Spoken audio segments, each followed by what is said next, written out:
End of the day with Ray. Hello, my friends. Well, if you look on the interactive board, I'm asking Michael Stramaglio a question. Is Michael Stramaglio suggesting Konica should never have bought FORZA? Ladies and gentlemen, earlier this week I did an episode and I was talking about the new ERP that's coming into the imaging channel. It's called DX1. The ERP behind it is Acumatica. The company that's in the marketplace selling this to the dealer is Power MPS. They're going to change the world. They're going to change our industry because they got a ERP system that's built for the future. In that episode, I actually said, surely nobody out in the desert's behind this, because the last time somebody out in the desert was trying to bring an ERP system into the imaging channel, it didn't work out so well, as it got gobbled up by Konica Minolta. But here we go. Our friend Michael Stramaglio, let me just read his post. By the way, he put this post out there shortly after I did my episode. Did you know DX1 is the newest and best ERP for the imaging channel?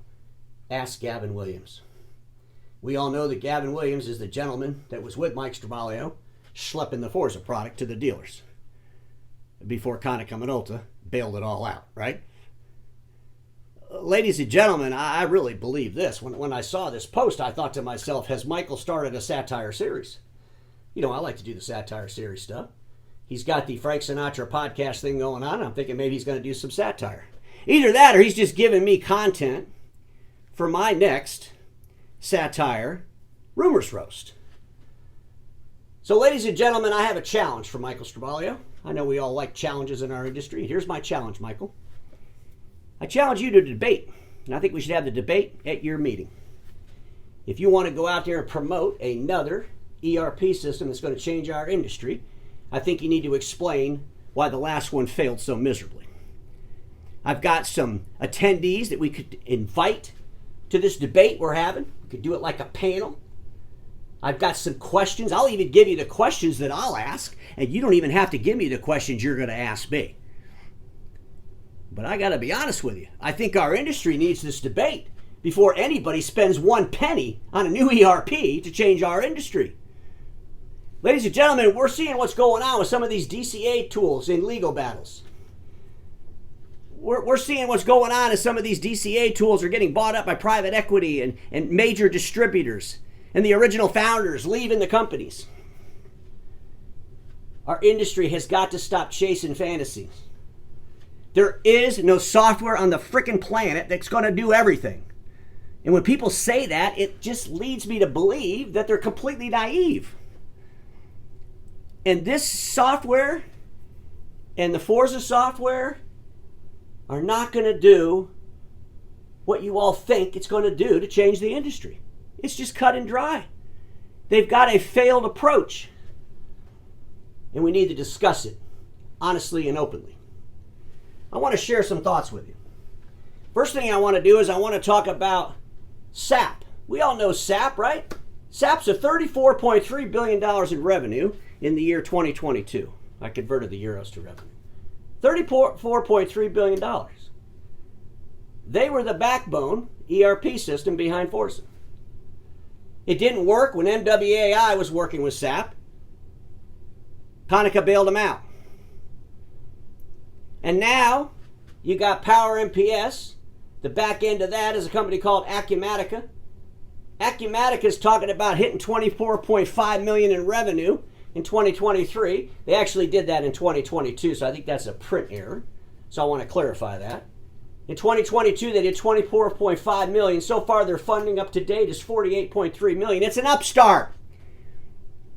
Company started in 2008. Got revenues of $24 million. SAP had revenues of $34.3 billion. Even SAP and Konica together couldn't make this thing work. Otherwise, all those folks that ran FORZA wouldn't have ran back to ECI Automate.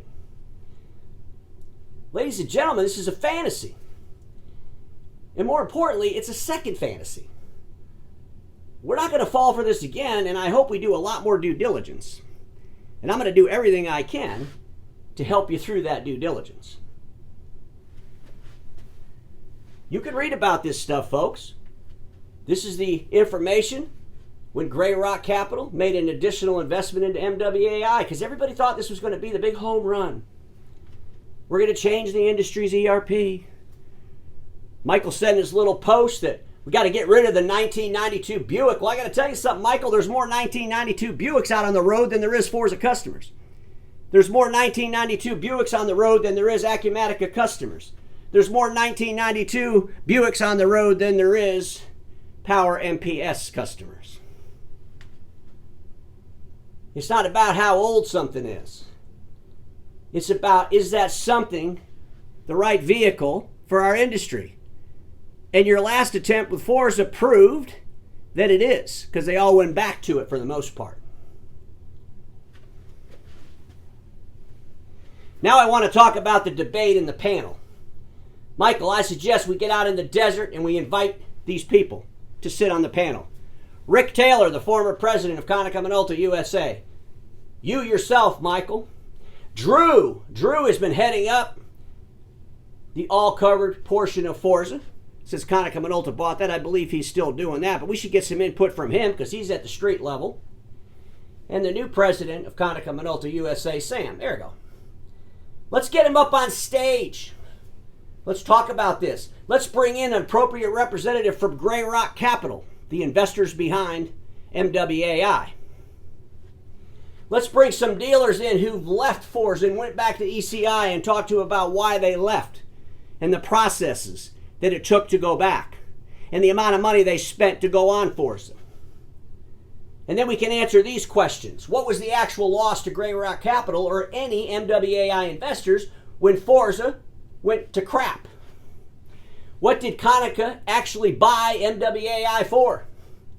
I believe they bought them for the B1 licensing. I talked about this before. They wanted all covered within Konica Minolta to be able to go out there and sell the B1 licensing. This was never about building a new ERP system for the imaging channel, because I believe Rick Taylor, when he made this decision to buy FORZA, MWAI, he knew it had already failed. He knew it had already failed, but he had an opportunity to buy some B1 licensing. Folks, they can deny all of this or share the realities behind it. What were the financial terms? It is not my belief the answer to question one will confirm what I'm talking about. It was a living disaster. How many dealers were on FORZA when Konica became the owner? How many are on FORZA now? How many who left FORZA went back to ECI? Why is there zero content from you, and I'm talking about this, Michael Stramaglio, you got zero content regarding the need for and the solution. When you were promoting FORZA, what you would do is you would share commercials from SAP B1, you put it all over LinkedIn, you tag a bunch of people, and basically you would say, we're going to change the industry with a new ERP. But all the content was about SAP, was about B1. And folks, you all remember this. I'm not making this all up, because I've talked to many of you about this. But zero articulation from you yourself, Michael, the leader in all this. Why do we need this? What are the details behind this? You never shared any of that. And with this recent post where you're out there talking about this new ERP, you're showing a video of some folks playing golf. It's talking about Acumatica. How does that help the industry? What's the real case? I believe dealers were taken down a rocky road based on hope and dreams, not reality, and financial stewardship. It's a rocky road from day one. And I believe wholeheartedly that we're doing the same thing again. And the reason I say that is because of the way we're marketing this. The things we're talking about around this. It's all the same stuff you were talking about around FORZA. I want to make it very clear to everybody watching today's episode, ECI is one of my sponsors. And I'm proud to say that because they have the ERP for our imaging channel. Our imaging channel is faced with many challenges. And if they want to go into IT services, folks, there's a product called ConnectWise. They don't sponsor me, but it's a damn good PSA tool. We have connectors between ConnectWise and ECI Automate. There's folks out there that have e-commerce platforms that aren't just about toner. Our industry has software that they can use to run their business. They do not need to run around in search of some fantasy software that's going to do everything and change our industry, because it hasn't been proven. And if it hasn't been proven and the same people are trying to do it again, that leads me to believe that they believe all of you are going to fall for another fantasy. Let's have the debate, Michael. I'd love to do it. You never know. Maybe you'll win. But our industry deserves better than copy and pasted nonsensical posts where you tag a whole bunch of people and you talk about how there's a new ERP that's going to change our industry. Let's talk about the last one and why it didn't. Get clear understanding of why it didn't. And then we can try to figure out if a new one makes any sense at all for us to even pay attention to. Just some things to think about, my friends, because we all know this. Status quo is the killer of all that'll be invented. Don't get stuck in status quo, and I'm going to say it again. The status quo I'm talking about today is this ridiculous obsession to chase these softwares that I believe are built on 100% hope, not reality. Have a great weekend.